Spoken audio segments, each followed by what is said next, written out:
Ooh, we're live. Ooh. Are you ready to talk about this movie? I am. Are you? I'm very excited to talk about this movie. Yes. It's very unexpected. I knew nothing about this movie. We just watched it. I'd seen the trailer, and that's it. Same. And Dieter I Bastian, didn't even see the trailer, he sent it to me in this care package of physical media from Germany, so we have this great media book. Man. Thank you, Dieter. I know, right? Greetings, imagination connoisseurs. Once again, it is I, your Duke of Dope Discourse, your master of fun and wonder, your viceroy of verisimilitude, and your sommelier of cinema. Your phone, if we were on set right now, they'd fine you. You'd have to put money in the little jar. It was the show. It's not the show. It was. Apparently, I'm with somebody that's not professional. But who are you? I was talking in the chat. You were talking in the chat while we were going live. Well, no, right before we went live. Wow, that's great. That's way to give the viewers a great experience. Elizabeth Gwendolyn Bell. I'm the ace, the arbiter of cinematic excellence, and the enchantress of entertainment. And apparently a chatty Cathy. And I love to be in the chat. Love to be in the chat. Well, can you press the arrow? Oh, what? Excuse me. I mean, we're live. We're talking on camera, and you've got me like pressing the arrow. First of all, I'm really excited to talk about tonight's film. A Good Woman is Hard to Find. I'd only seen the trailer for this film, and I knew nothing about it. And I just want to say that if you're watching this now and you have not seen this movie, I implore you, go watch this movie first and come back to the chat. It's available for rent on Amazon Prime for like $3. This movie reminded me of what it was like to watch Jeremy Saulnier's Blue Ruin for the first time. Not knowing anything about it, it is, I would say, a thriller. I would call it a thriller. It has twists and turns. It's very unexpected. Yeah. And I was delighted and stressed the whole time. And I have to say, this is exactly what I want. Like, if I went to a film festival, this is the kind of movie that I would want to discover at a film festival. I loved everything about this movie. I want to start off by saying, but yes, it is a low-budget thriller. It's set in a few rooms and on a street. It's not a lavish production, but man, is it effective. The scripting, the acting, Sarah Bolger, who stars in this movie. Okay, can we Oh, yes. Oh, we have to have wine. Right. Sorry. I just wanted to, okay. Hold, please. Let's, I think you liked this movie. I really like this movie. So this is, Côte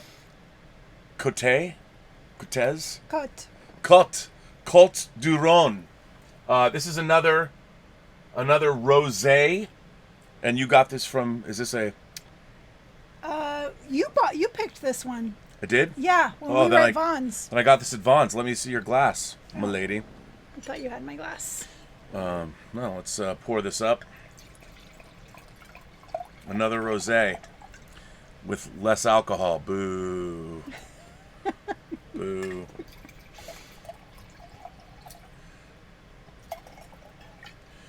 Now, so let's drink to this film. Let me just get this right. I want to get this right.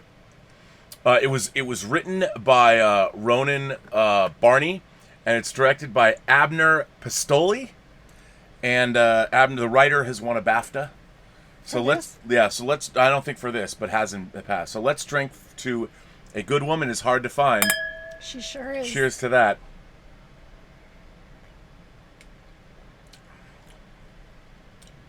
I like that. Light and crispy. Ooh. Pretty good. So, Elizabeth, what is this movie about? Oh, man, this movie. Wow. So, where does it start? It starts with... A young mother of two. Yeah, Sarah. Sarah is a young mother. She has 2 young children. And she is recently widowed. Yes. They don't show that right away. They lead you to believe that he's missing or something.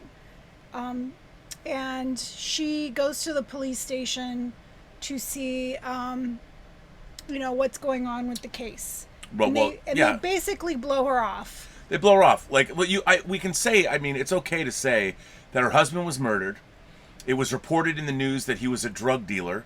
So everybody thinks he's a drug dealer. Right. And that he was killed in the park in the middle of some drug transaction, and the police really just don't care. Yeah. And his murder is unsolved. Yeah, and her son was with him when it happened. Her son Ben. And he has stopped talking. He's stopped talking. Because he's traumatized. He's traumatized, and they take him to therapy, and he's traumatized. But yes, he's not talking. And Ben is 4, and his older sister is 6. Right. No, he's 6. The sister is 4. Is that true? I thought the sister was older. No. All right, then. You're the mom. You know. I know. So Ben's older, and he's not talking. He's not talking. Because he was with his dad when his dad was murdered. Yes. So, where does it go from there? Well, Sarah also has a very cantankerous relationship with her mother. Right. And so her life... But that comes later in the plot. Well, I know, but we can settle this. This is just character building stuff. Oh. I mean, Well, we usually go through the plot, so... Yeah, but this isn't really part of the plot so much as it's just backstory for the character, right. Because the plot hasn't really started. But it's what I wanted to set up is that she's very sad. She's very beleaguered. There's no one there to help her, and she's truly alone. Sarah. Yes. As a mother. Right. And her mother is not helpful. She's a bitch. She's mean. Well, we find out later. That's all because she's lonely and she misses her daughter, and she's a concerned mother. She's a concerned mom, but she also thinks her daughter made a big mistake. Well, yeah, picking the husband. If you watch your daughter and you think she's made a big mistake, like, of course you're going to be... And she believes that the husband, because it was reported in the paper, the dead husband was a drug dealer too. And that he took her away. Which is why she's mostly upset. Yes, and she thinks she married a drug dealer. And she didn't live up to her potential. She had so much potential and squandered it. And Sarah, by the way, she doesn't look good. She looks a little peaked. She's got eyes are... She's a very pretty girl, but she's got bags under her eyes. Like, she's going through some rough stuff. She's going through some rough stuff. And she's kind of she's tiny in stature. She's diminutive. Yeah. She's not beefy or anything like that. It looks like a strong wind would blow her away. Right. But she is a good mother. She is a great mother. Great mother. So into this milieu, what happens? I'm trying to remember how it begins. I don't remember. Well, so juxtaposed with Sarah and her life, we see Tito. We see a guy, and it cross-cuts between the two of them. Right. So we see Tito, and... That's right. Yes. So Tito is... We don't quite know what he's doing.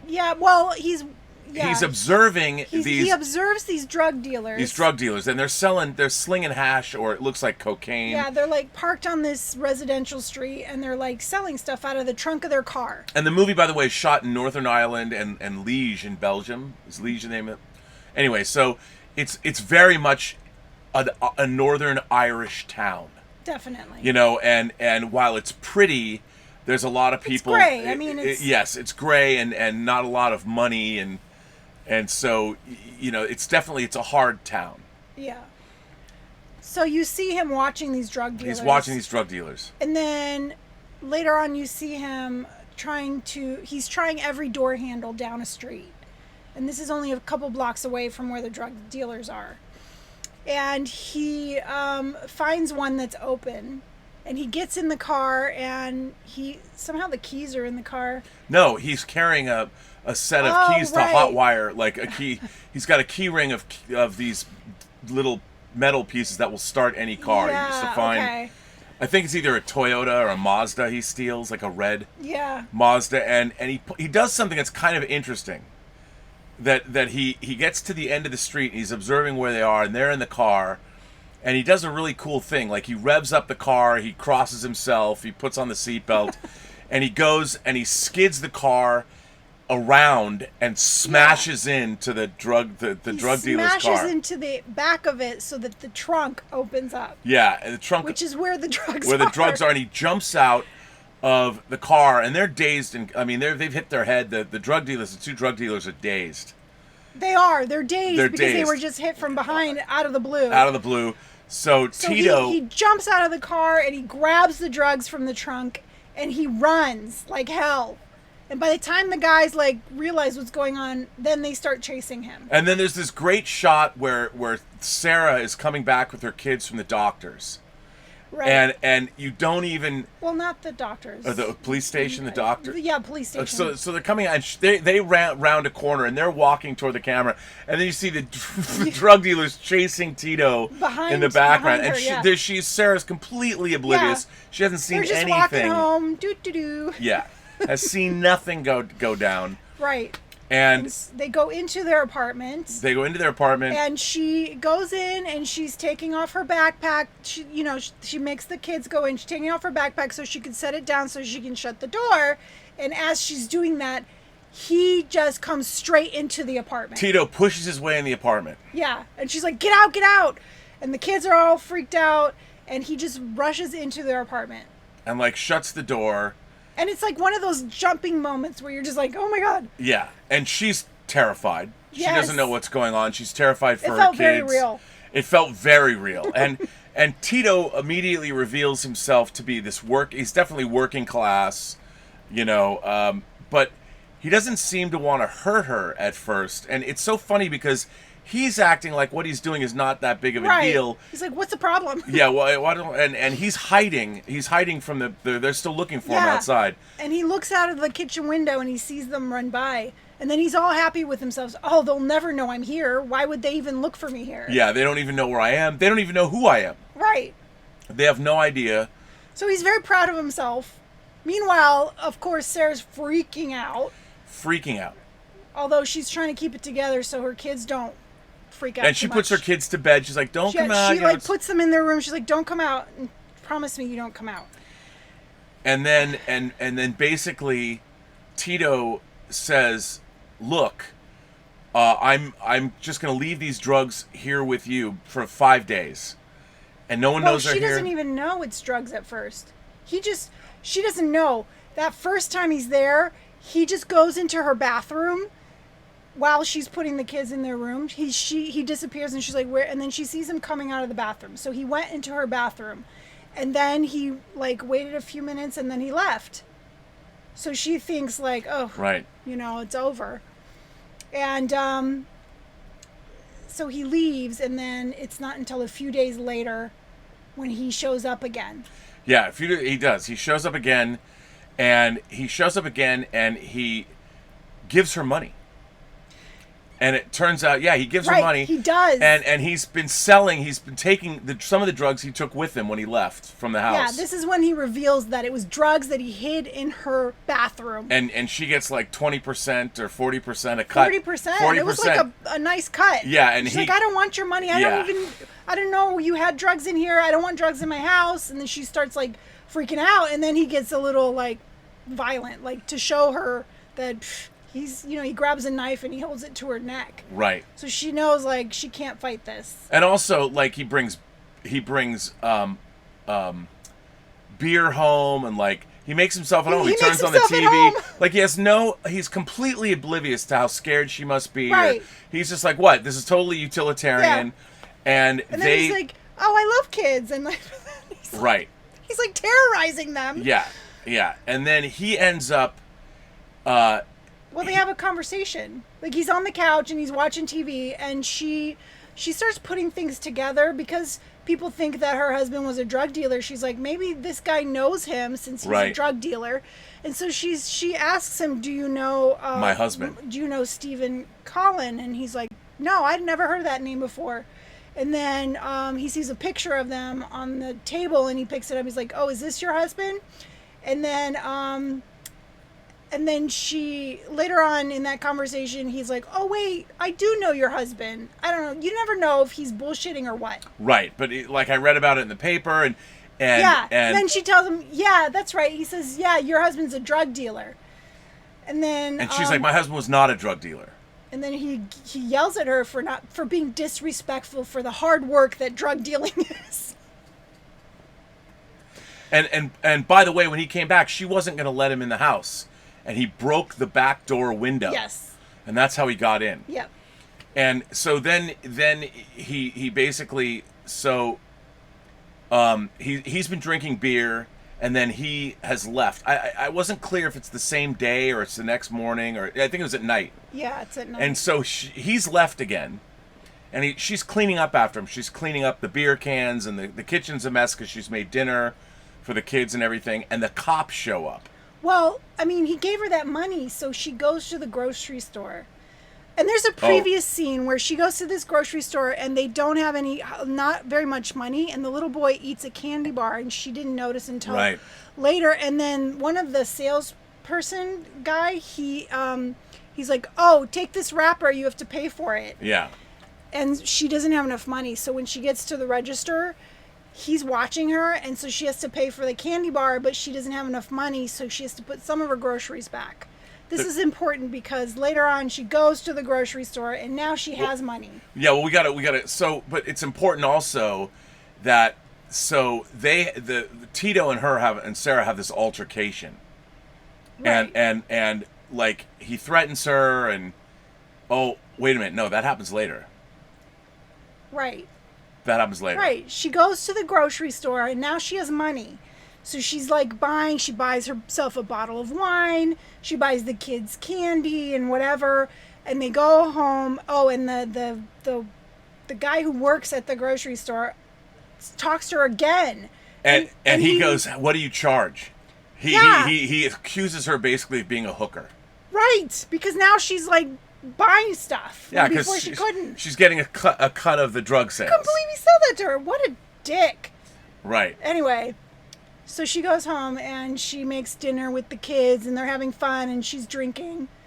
Yeah, she's drinking. She's drinking. She's also cleaned up the beer cans and all that, and made dinner. That's what. Yeah. And he's gone. Yeah, this is the next day. And while they're having fun, Tito shows up again. He does, and this is when he breaks the window. Well, no, because. Oh no, I don't know. Anyway, it doesn't matter. So the setup's fine. So what ends up happening is Sarah. What we forgot to mention is she goes in when We're Tito. Messing this up. We're messing this up. It doesn't matter. All the steps. Just watch it. Just so Sarah sees that there's drugs in there.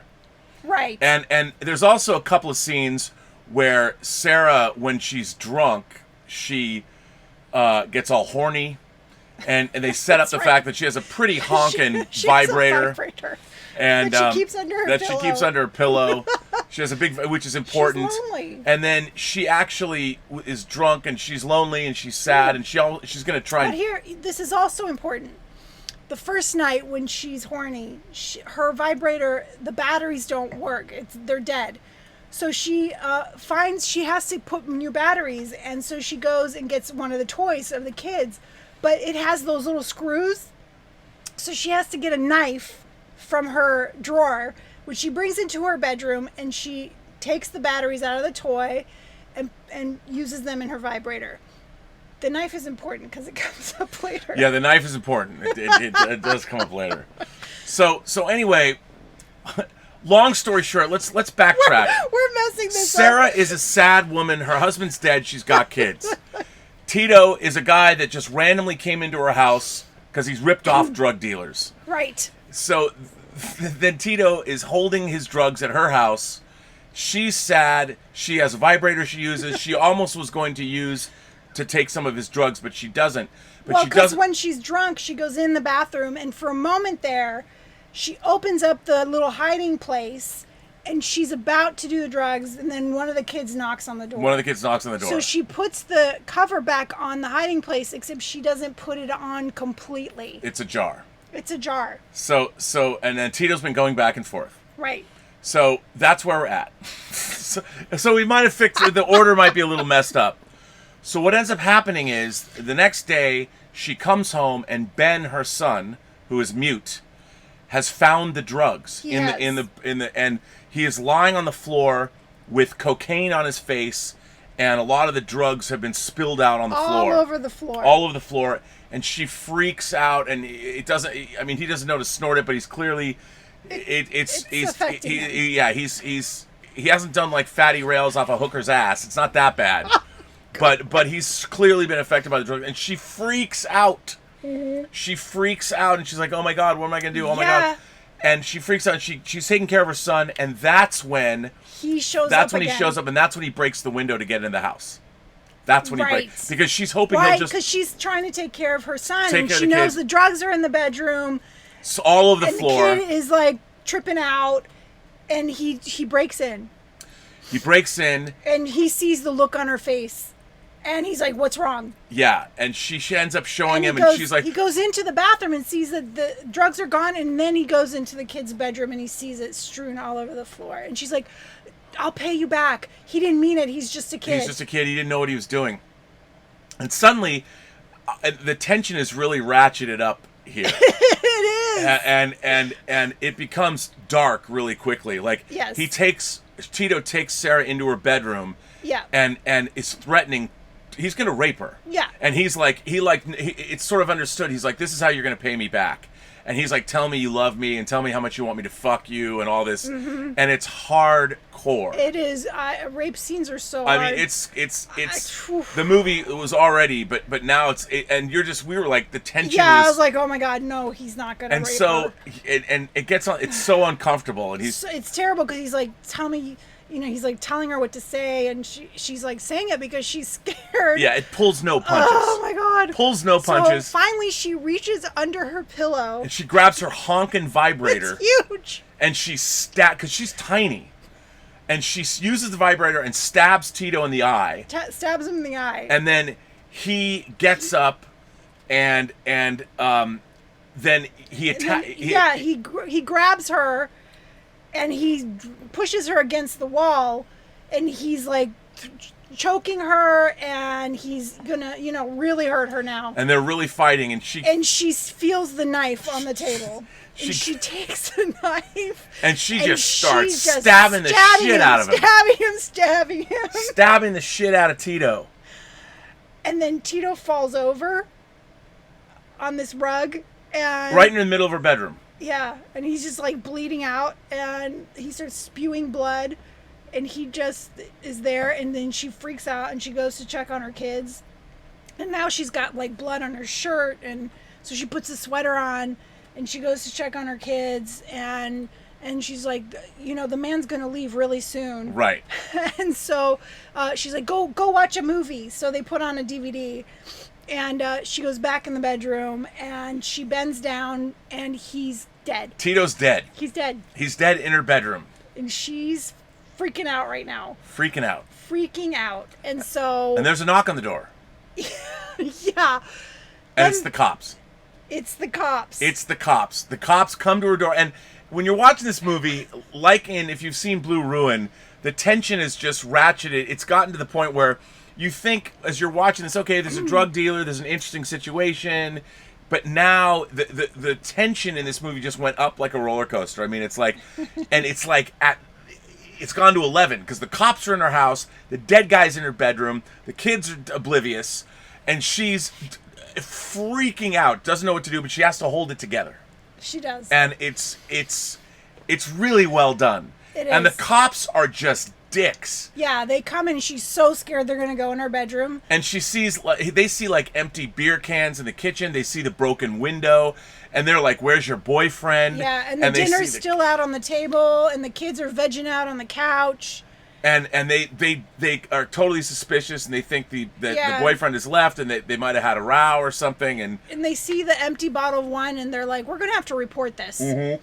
And then one of the cops starts eating the food off the table, and at that point, she's had it. She's like, "Get out of my house! Get out of my house!" And so they leave. And there's the dead body. And she's a dead body. And she tells her kids, "Don't worry, the man is gone." And she puts them to bed. And now we have to introduce a new group of characters. Remember those two drug dealers that were ripped off at the beginning of the movie? Well, they work for a guy, and I don't think they ever say his name. No, he's like the mob boss. Yeah. He's played by actor Edward Hogue. He owns the pub. He owns this club, and he is clearly the Tony Montana of this part of Northern Ireland, in this town.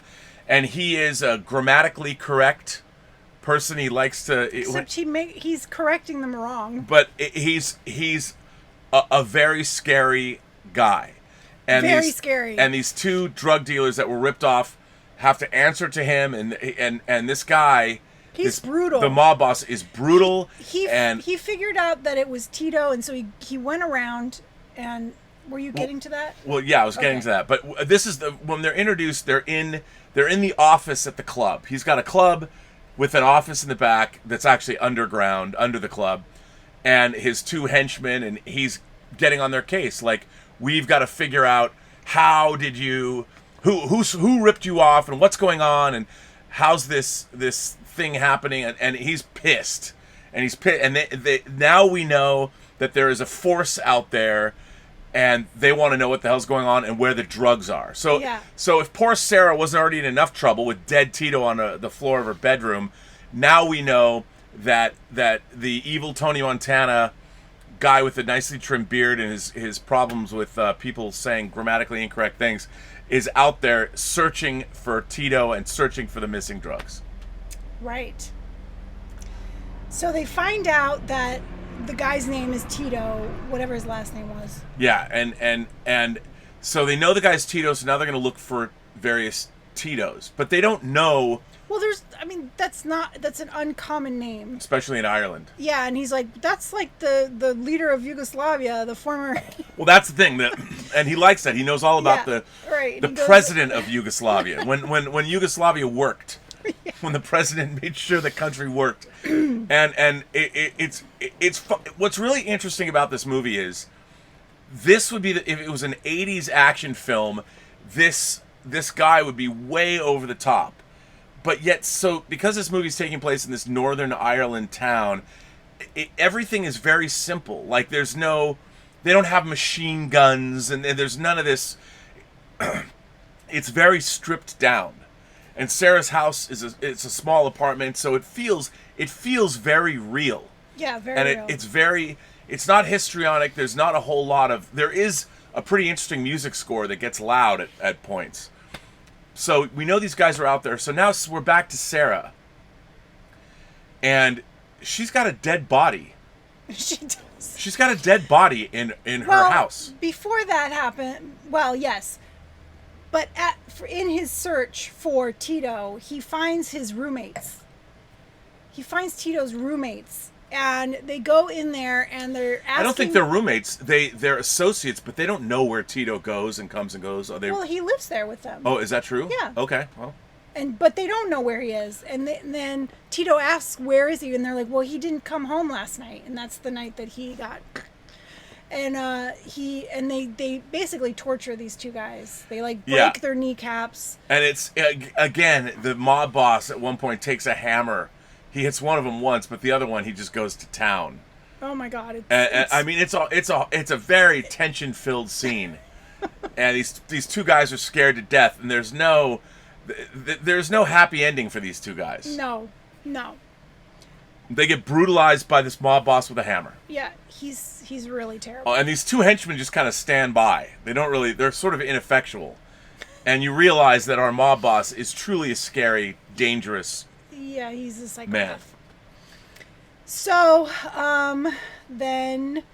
so she decides she has to do something with the body. She can't lift it because she's a tiny girl. And so she takes her kids to her mother's house. And leaves them there overnight. And it's so great because the mother is so disdainful of her. And she's like, "Well, I'm going to a pub." Oh, you're going to a pub? To work. She was going to work at a pub.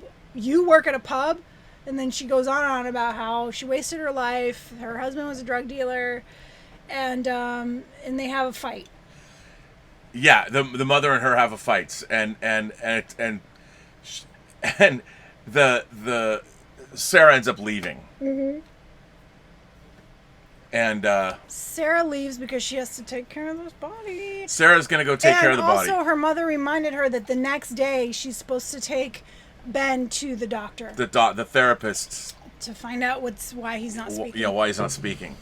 And so not only does Sarah have a dead body, Sarah's mother totally does not know about her troubles and what's going on. Yeah. And it's just not helpful at all. No. Not a kind word for poor Sarah.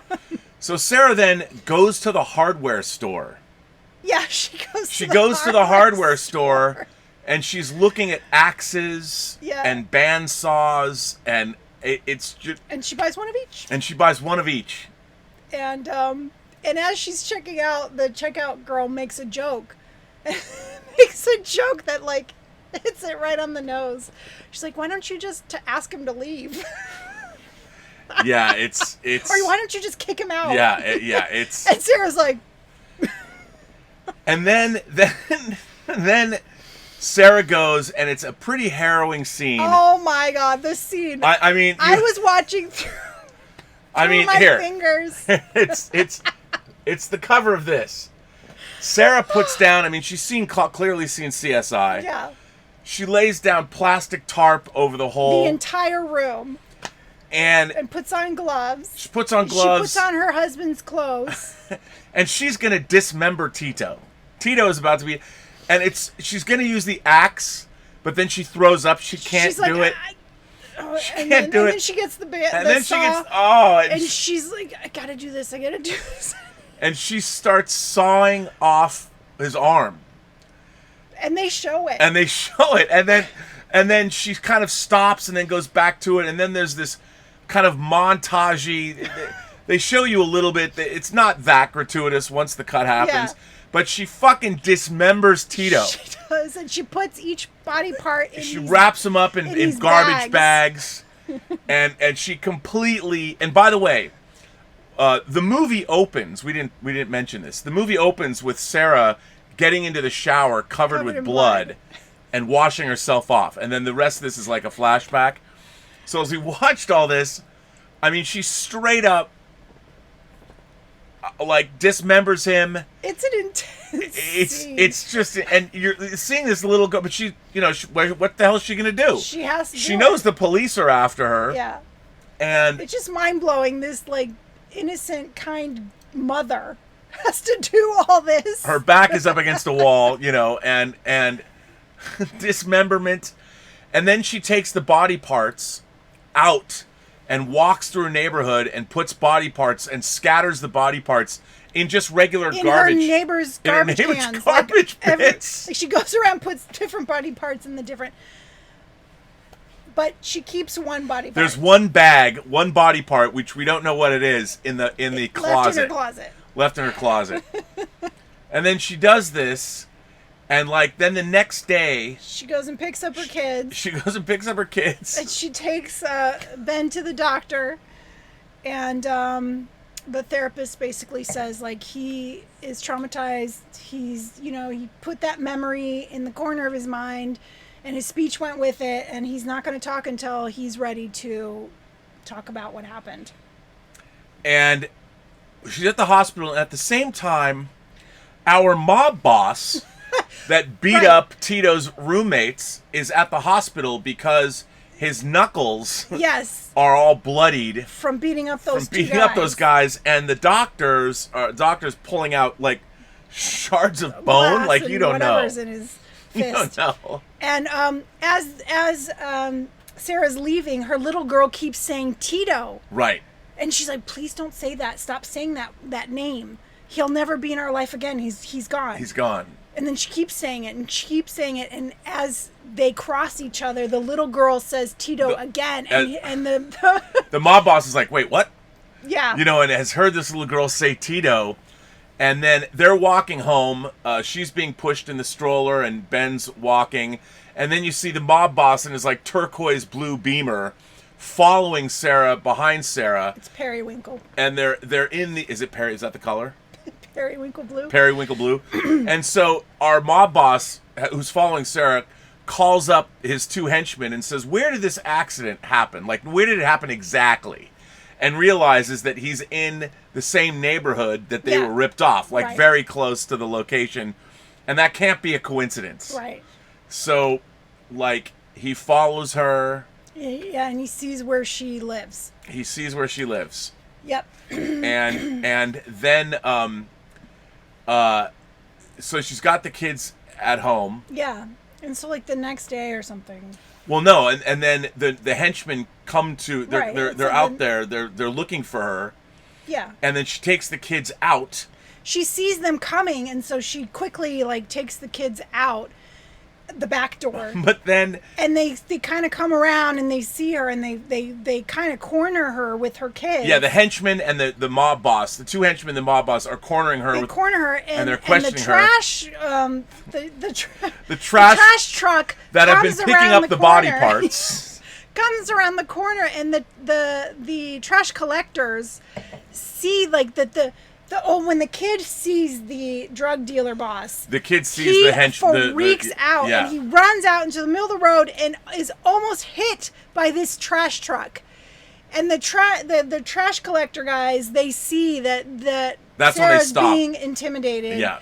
And so they get out of the truck and they're like, "What is happening here?" And the drug dealer guy, he's not fooling around. He is a vicious dude, and he doesn't care. And he's like, "You better leave." Or, yeah, the trash collector's like, yeah, we're not having any of this, right? Because he's intimidating a woman and her children.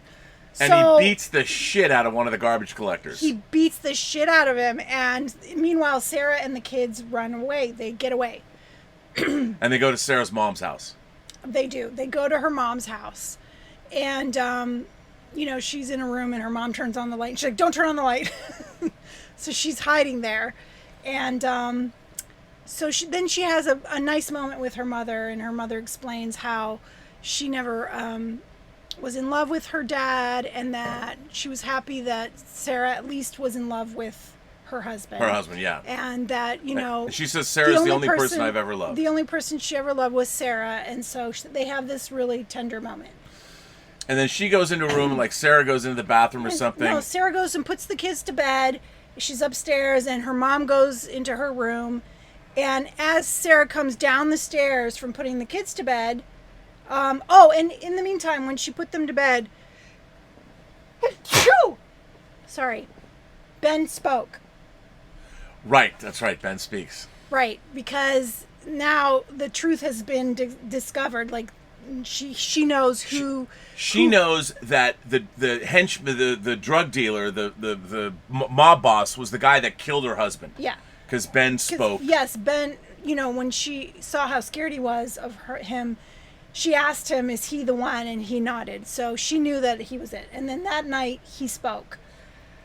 So she comes down the stairs, and the mob boss is in the house. He's in the house, and she runs into him in the hall. And they're talking. He's like, "I want Tito," and she's like, "I'll come see you in an hour, and I'll bring you Tito in an hour." He's like, I'll bring him to your place," and he's like, "Okay, yeah, I'll be waiting for you." And so she goes home. And she, for the first time, she puts on makeup and dolls herself up. Well, the apartment is completely trashed. Yeah, they've tossed the apartment. It's completely trashed. Except they didn't find the body part in the closet. They didn't find the body part in the closet, and they didn't find Tito's gun that she took off, and it was part of his belongings. That was in his pocket when she dismembered him. So she had this gun that she wrapped up. So she puts on makeup. And she dresses up as like the goth princess. This black outfit and great makeup, and she just is total transformation. She's no longer the mousy woman. I mean, she's taking care of business. She's been everything that's been thrust upon her is now she knows is this mob boss's fault. So she goes to the club and stands in front of the closed circuit camera. Waits till she's discovered. She gets some lush is hitting on her, some drunk guy at the bar, and one of the henchmen comes out and gets her. He gets her and frisks her. Yeah, and doesn't look in her bag, but frisks her to make sure she doesn't have a weapon. She comes in with the bag like a little overnight, like a bowl. It looks like you carry a bowling ball in it, but larger, like one of those. I don't know what they're called.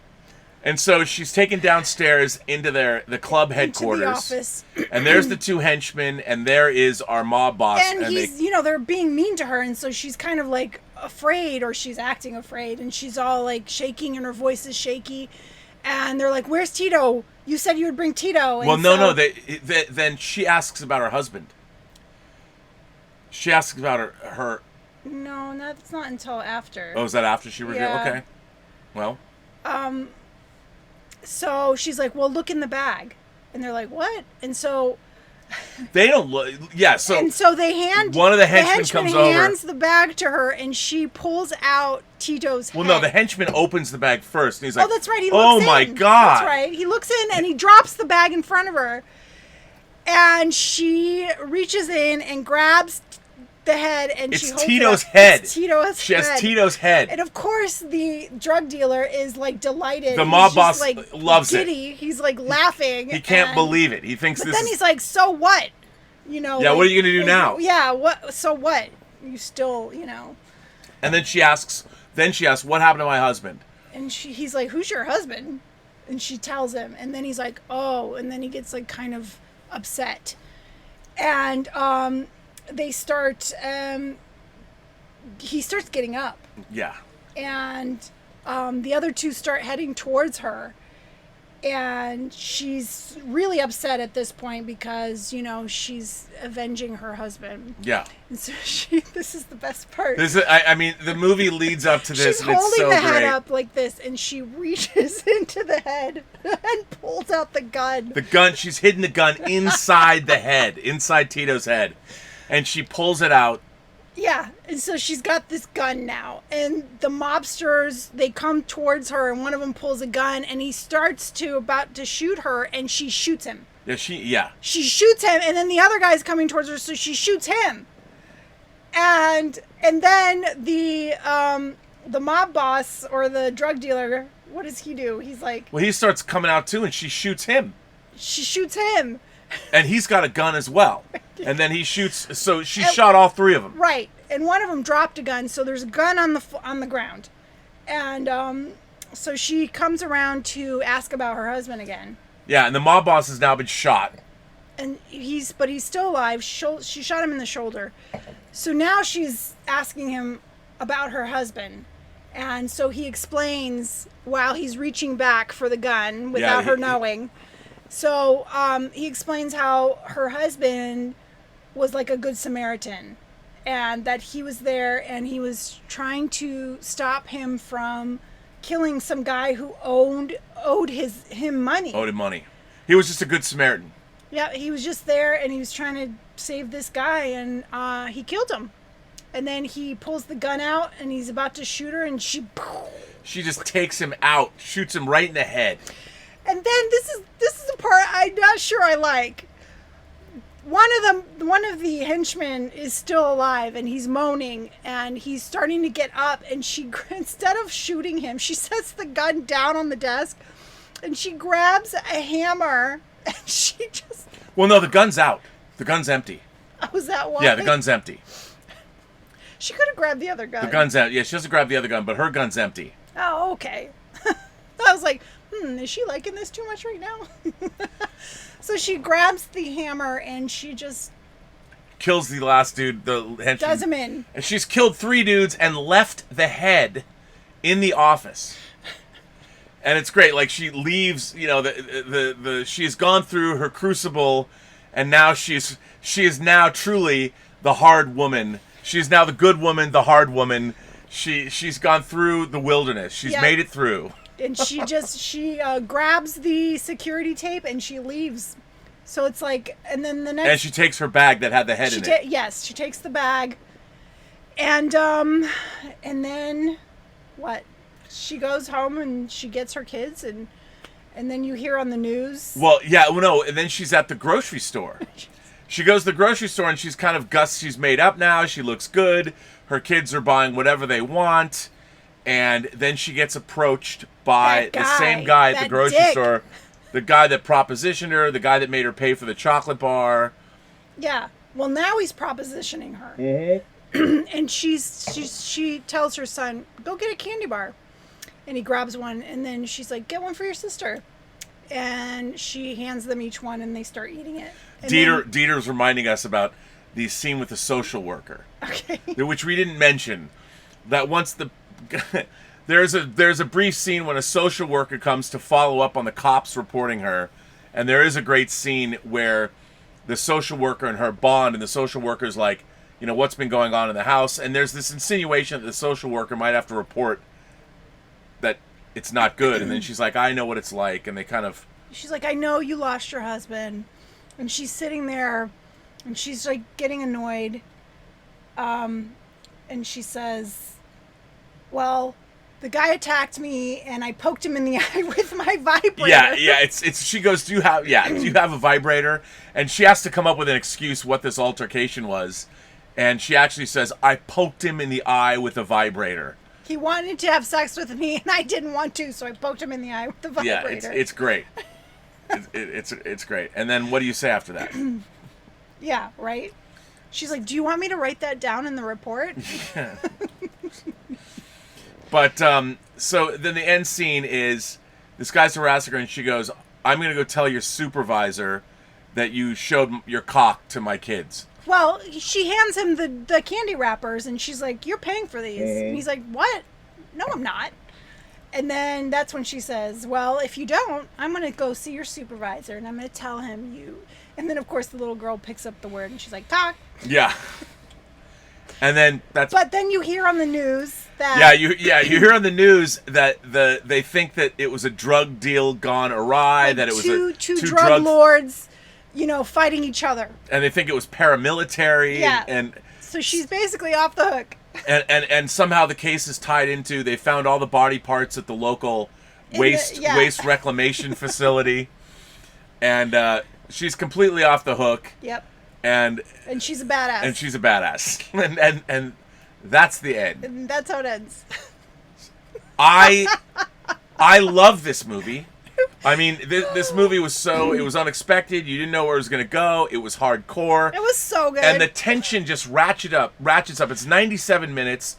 It's fast. It's furious. The acting is so good. The acting is everybody is so good. It feels so real, and you feel so bad for this girl who's just like this really nice mom.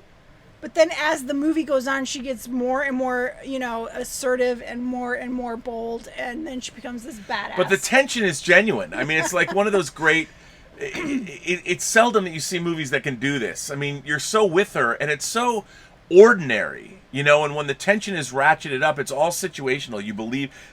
It's not histrionic. It's just matter of fact. And so everything is earned. And it was... I loved it. So once again, I want to thank Dieter. Now I have this beautiful media book from Germany. I can't read it, but it's got great stills. And this disc has special features on it. And boy, one of those things that you just don't know anything about. I'd seen the trailer, and you have to see this film if you haven't seen it.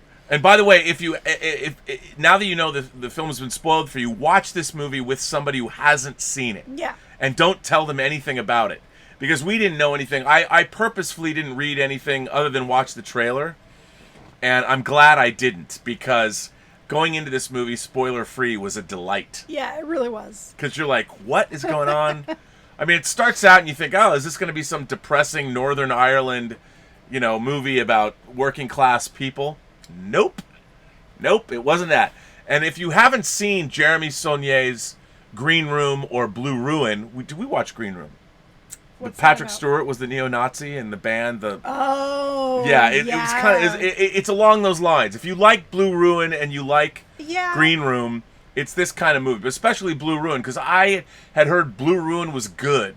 That's all I knew about it, and I watched it and I'm like, oh my god, this movie rules. And it's kind of like that. Green Room. That was the second movie. But this movie it's great. Yeah, I really, really liked this film. Yeah, I loved it. I thought it was really good. It was. How did you feel about its portrayal of motherhood? I mean, it's not like she asked for all this. It just happened to her, and she took care of it. She took care of it. She took care of it. She handled it. We have a letter. From... this comes from Jeffrey Mao. Hi, Rob and Elizabeth. I wanted to write this letter as an addendum to your episode about Rocky. Elizabeth mentioned that she lived in Philadelphia for a few years and is familiar with Rocky's connection to Philadelphia. Mm-hmm. But it is no exaggeration to say that Rocky is probably more beloved by one city than any other fictional character that I can think of. The relationship that Rocky's had with Philadelphia, the Philadelphia area, is simply astonishing, and it's unabated after 44 years. Yeah. It is something that can only really truly be appreciated if you are either from here or have lived here a long time. Sure, Rocky is overall a beloved movie hero, but in Philly, it's to the point where if you were to list the city's greatest people, he's probably number 2 to Benjamin Franklin, and that's a close number 2, maybe number 1 if you discount Ben because he wasn't born here. Oh my God. The love for Rocky also translates to a love for his creator, Sylvester Stallone. Sly is the foremost adoptive son of Philly, second being whoever won us the last championship, and we easily forget that he was born and raised in that other city. Rocky's connection to Philly is felt most strongly with sports. His underdog story perfectly embodies the Philadelphia sports mentality. Anyone who comes to play in Philly and wants to immediately become friends with us had better understand and love Rocky. It's kind of required to have seen the films, just like a visit to South Street cheesesteak shop. What's actually interesting is that when Rocky came out, Philadelphia, traditionally an underachieving sports town, was in the beginning of its best run of success for all 4 teams. The Flyers had just finished 2 consecutive Stanley Cup championships, winning seasons. The Phillies and the Sixers were perennially in the playoffs, with the Phillies playing in the World Series in 1980 and 83, winning in 80, and the Sixers winning the NBA championship in 83. The Eagles were the only team not to win a championship, though they did play in the Super Bowl in 81. So interestingly enough, when Rocky was in his best run, from the first film to the third, the real-life sports story of Philadelphia was also mirroring his. However, after 1983 came the long dry spell of 25 years without a championship. It was actually during this long drought that the story of Rocky and his that the story of Rocky and of his perseverance, his underdog, never quit mentality, and his rising to the top without the most talent would have the strongest impact. Philly sports fans suffered a lot during those years, but never lost their passion, mainly because we could always fall back on Rocky to provide us inspiration and to keep us always believing that one day we'd be on top. In some ways, Rocky has also sort of negatively affected Philly fans' attitudes towards certain players, especially those that did not embody Rocky as much as we would have wished. It might explain our occasionally strained relationships with arguably the best Phillies player ever and the best third baseman to play the game, Mike Schmidt. On the other hand, we came to love Pete Rose. Charlie Hustle, who was clearly more in the vein of a Rocky-esque type player. I mean, hell, they even made a film about Vince Papale, who walked onto the Eagles in the late 70s. Vince is pretty much a saint in this town, and it's only, if I mispronounce Papale's name, I'm dead. And it's only because he was like a real-life Rocky, going from the football equivalent of fighting in a beer hall to playing on an NFL field. Our love for Rocky-type players and teams also has its dark side, as we placed a lot of love on guys like Pete Rose, whose story we all know about, and Lenny the Dude Dykstra, who led the Phillies to a World Series appearance in 1983 but ended up a disgraced con man. Our appreciation for pugilism also embodied in those legendary Stanley Cup winning Flyers teams who were nicknamed the Broad Street Bullies. They were beloved by us but hated by the rest of the league. It's also telling that the Flyers have the longest championship drought among the 4 teams, as no team since has been able to live up to the Bullies. Well, I could go on and on about Rocky and Philadelphia sports, but I hope that this letter gives people outside of Philadelphia and outside of the U.S. some understanding of the impact that he still has. Thanks, wow, okay. Jeff. So I didn't realize you were from Philly. I didn't realize he was from Philly Very either. cool. Well, Sophie was born there, and she is still a diehard Eagles fan. Well, there you go. Yep. That's good. So let's see what you guys have to say. Movie Fanobi's here and sends in a super chat and says, "A good woman is hard to find, Rob. Hold the fuck on while you can, Enchantress. Sir Burnett, have a pleasant evening." Well, thanks, Movie Fanobi. That's very nice of him to say about you. Thank you. And Dieter Bastian is here. Dieter, of course, is responsible for me having this media book, which is awesome. For a good man is hard to find. Greetings, you lovely couple. A good man is hard to find? A good woman is hard to find. Did I say good man is hard to find? Greetings, you lovely couple. I'm so glad you like the movie. So, Rob, I hope you take the only blue disc release of a good woman is hard to find at the moment without any hesitation to your collection. So my present was a good choice. I am happy. It was a great choice. Thank you. I love this movie, and really this would be one of those movies where I would have watched it on Amazon or something, and I would have immediately wanted to buy the physical media for it, and it doesn't exist, and I would have been angry. Really? And after today's death blow to Disney and Fox 4K Blu-rays, oh my God, It's a bad night. It's a bad day. Dieter says, don't forget the great scene with the social worker, which we remembered. You have a vibrator. So I poked him in the eye with a vibrator. All Father Throg Buscemi. See Buscemi. All Father Throg Buscemi. Hi, Rob and Elizabeth. We haven't seen this movie yet, but are going to check it out. I don't mean to change the subject. I've avoided Twitter and YouTube today, and I see DC Comics and the bullshit copyright strike. How fucking petty. Clearly, you read better. You read better than Kurtzman, Chabon, and company create, or even can tell a Star Trek story. Petty jealousy. Kurtzman is a fraud and a hack. I feel bad for Chabon having his somewhat famous name attached. Can't wait for the new season, just for Mark Bernardin. I love Mark Bernardin, and I'm happy that he is part of Discovery. Picard Season 2, I think. Maybe Discovery Season 4, but Picard Season 2. So that's good. Yeah, there was a bloodbath at Warner Brothers today. 800 people were laid off. Wow. DC Comics was gutted. I guess Jim Lee is out. Now he's a consultant. I mean, it's unbelievable. Unbelievable what's happened. Warner Home Video was gutted. It's unbelievable to me. Whoa. Unbelievable. Bunyan Snipe is here. Hello, sir. Any chance of doing some old British movies like I'm All Right, Jack, Heavens Above, or Hell Drivers? The latter is on YouTube. Yeah, maybe. I mean, we did Kind Hearts and Coronets, which is one of the great British movies of all time. We've also done With Nail and I, which is another great British movie. But those are good choices. I haven't seen any of those. They are good. Hassan Chavez is here. This movie has no verisimilitude and a lot of bad acting. Come on, man. Every character is a dick for no reason. She's poor, but clearly she doesn't care about her electric bill with all the lights on in her house. And those drug dealers are way too stupid, honestly. Oh, I disagree, man. They're in a Did we watch the same movie? Yeah, they're in a working class part of Ireland. I mean, they're in a small town. It's not like they're exactly portrayed as being, the most genius people in the world. I mean, no, I loved it. Yeah. I thought it was really good. I thought it was really good too. It felt very real to me. Yeah, I mean, That's fine. She leaves her lights on. I mean, that kind of stuff doesn't bother me. No, I love this movie. I thought it was great. And look, it is true. It is true that this movie is over the top. The Grand Guignol idea of her chopping up, like, you're asked to believe that this woman would dismember a man and put down the tarps and all that. So yes, it is. Well, by the time you get to that point, it's like built to that point. It's like it doesn't start off with her being this person that would do that. Yeah, I mean, it's still a movie. I disagree. I mean, I thought the mob boss's demeanor is clearly a movie character. Yeah. And it's very much like it's an affectation of the film. And then cutting up the body, again, an affect. It's like the Coen brothers' Blood Simple, or Sam Raimi's adaptation of A Simple Plan, where it escalates those things. But it's done in such a stripped down way. I mean, this movie could not have cost a lot of money. I bet it cost less than $1 million. Yeah, I think probably it was $500,000. Yeah, it's very low budget, and I thought it was incredibly effective for what it was trying to accomplish. So I was a big fan of this, Hassan. I really did love it.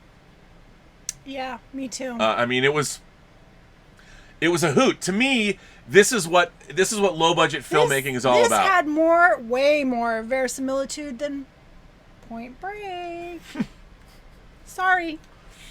Yeah, I mean, Point Break is Point Break is totally over the top. But I mean, I really like this movie. And to me, as somebody who grew up going to film festivals, this would have been a delightful surprise, and I wish that I had seen it on the big screen. I wish that. Well, our screen is pretty big. But I mean, on a big screen, And Hassan says, maybe I'm used to different kind of drug dealers over here. Well, yes, yes. I mean, this isn't exactly cartel land. I don't know any drug dealers personally, but they felt pretty real to me. I've known some drug dealers in LA, and they're all really nice and accommodating, as long as you pay them in Especially, yeah. Anyway. Right. As long as you pay them. I mean, yeah, I've all the drug dealers I've had any kind of. I mean, this guy was upset because the guy stole drugs from him. Right. Drugs are stolen. Drugs were stolen. And if drugs are stolen, you're in trouble. Then they're not so nice anymore. It's true. No, I really. Oh, Mr. Darrigan says # give Point Break a break. Look, I already told you what I feel about that movie. Well, I mean, what I loved about this film is it was a great discovery, kind of like Blue Ruin. This movie's right up my alley.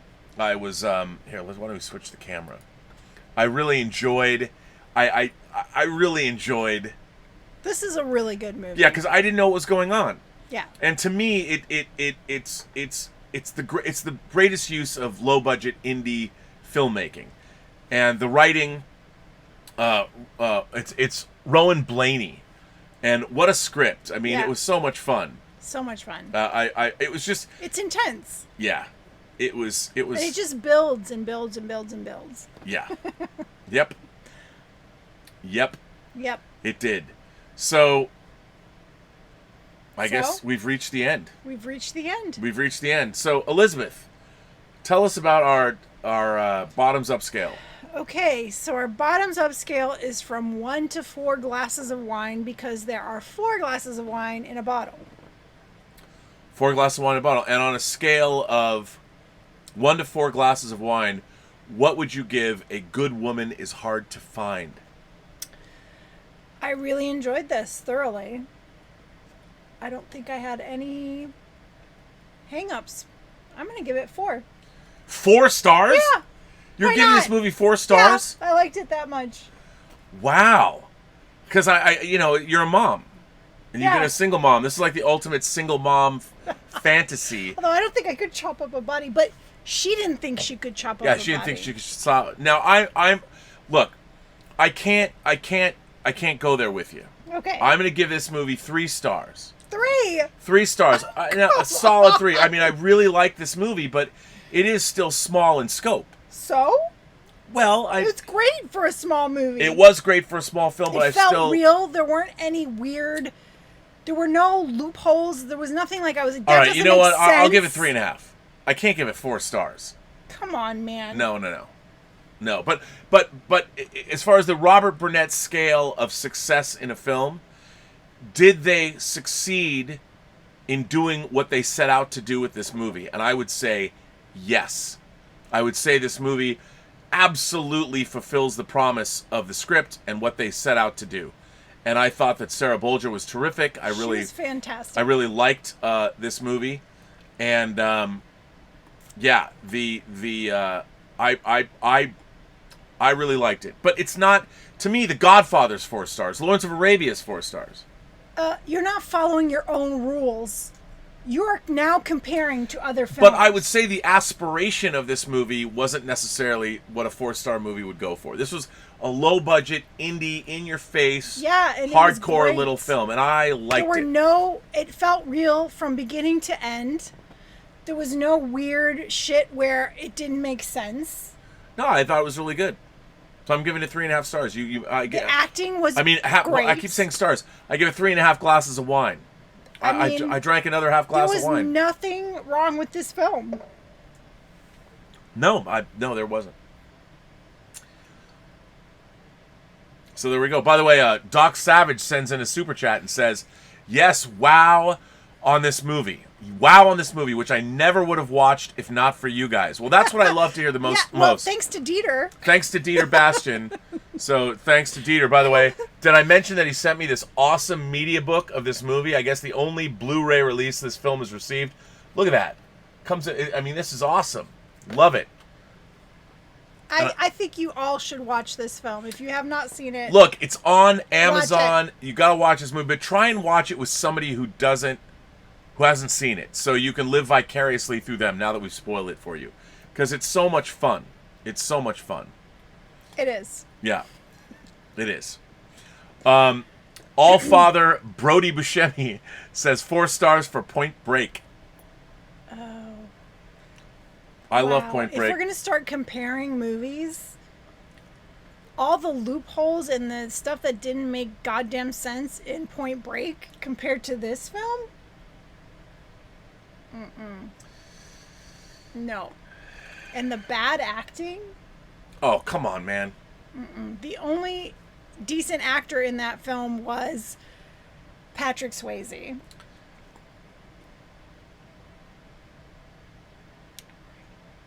All right. Anyway.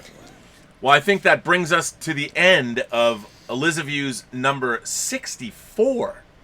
64. This is episode 64 of Elizabeth's Whining About Movies. Can you believe that? No. 64. We have watched 64, actually 65 movies because we did 2 in one show. We did. We did. So we've watched 65 movies for the show. We have. That means between you and I, we've drank 66 bottles of wine. That's insane. 66 bottles of That's wine on the insane. wall, 66 bottles of wine. I was the kind of person who would drink one glass maybe a week. Come on, man. Yeah. Not with me, you're not. I'm not a big drinker. So, there you go. Well, anyway. Yes. So, What's our next movie? Bunyan Snipe says, have you done Holy Mountain yet? We have not done any Jodorowsky, but I have to tell you, if we did Jodorowsky, if I showed Elizabeth Jodorowsky, I think I would do Santa Sangre, because I think that's more accessible. But that's a good idea. But supposedly, and I have to check if our special guest star is available, we're going to do The Right Thing on Wednesday. Oh. But I don't know yet. We'll find out, because we're saving that.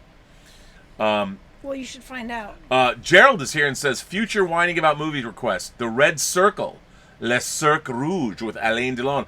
I do own that on Blu-ray. I have the Criterion. It's great. It may be the greatest heist film. And for Elizabeth, it's French and stars Alain Delon. It's French. It is French. Then I want to see it. Directed by Jean-Pierre Melville. Let's do it. That's a good one. I think we should do that. I like that. That's a good idea. Good idea.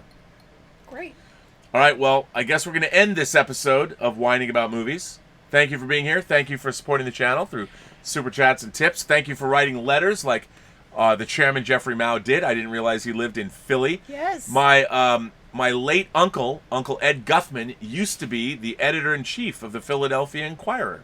Wow, I didn't know that. Yep, he was the editor-in-chief of Los Angeles Times too. Yes, that I knew. And then he went and was the Philadelphia Inquirer, and then he became a professor of journalism at USC. Yeah, well, I lived there for 6 years. Cardinal Sin sends in a super chat and says, please show her the 7 Faces of Dr. Lau. We're going to have to do that. He's been wanting us to What are we watch doing that Friday, for so do you know? long. I have not chosen one. Is that one romantic? It's Romantic Friday. I know. No, the 7 Faces of Dr. Lau is not romantic. No. I have not chosen a film yet, but I will definitely let you know on Wednesday.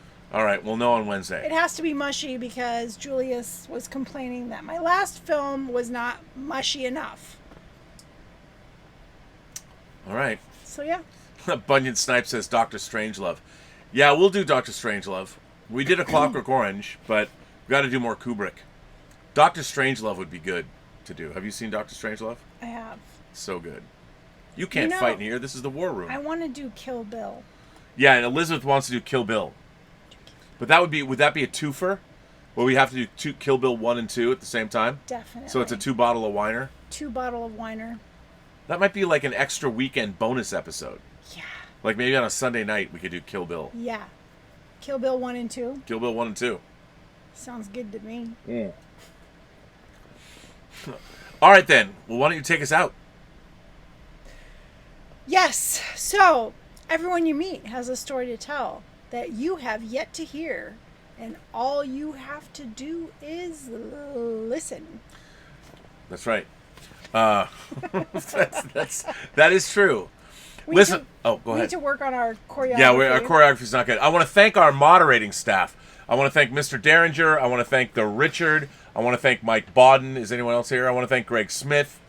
We have the best YouTube community on YouTube. All of you Post-Geek Singularity members, you Imagination connoisseurs. Missed a moderator. Did I know we got the Richard, the Mr. Derringer? I think Robert Pariso is now. No, I don't. No, he's not here. Oh. Nope. Okay. There you go. So anyway, I want to thank you guys, and go over to the Post-Geek Singularity Facebook page and go to the Whining About Movies Facebook page and find the Richard. He's always doing watch parties. And our website is back up. If you would like to send us a letter, you can send them to me at rmb@theburnettwork.net. And if you send us letters, we will read them on the air. And I would also like to point out that Dieter Bastian and Patrick Keller, we debuted their short film, The Secret Exchange, on the Burnettwork, which already has 1,300 views. You should see it. I love it. I think it's fantastic. It is fantastic, and demand they make a trilogy. The Hot Toys, the Deutschland Hot Toys trilogy. Yeah. Yes. Now is the time when we dance. So I think that I would like to see that. They have to get to work on it. I don't know if they're funding, if they can get their next two movies funded, because clearly they broke the budget on that first film, but my God. And by the way, I think the next movie, if Patrick's wife doesn't make an appearance, I want to see Patrick's wife. Maybe she discovers his stash of Hot Toys, his fetish. Uh-oh. What happens then? What happens then? Does it throw a kink into their marriage? Well, the daughter does. She was present during this exchange, so. Does the daughter sell her mother or her father out? I don't know. Whichever parent gives her the most allowance. We shall see. Gets the truth. All right, everyone. Thanks for being here. And as always, have a better night. Thus ends Elizabeth's Whining About Movies, episode number 64. And we will see you back here on Wednesday. And have a better night.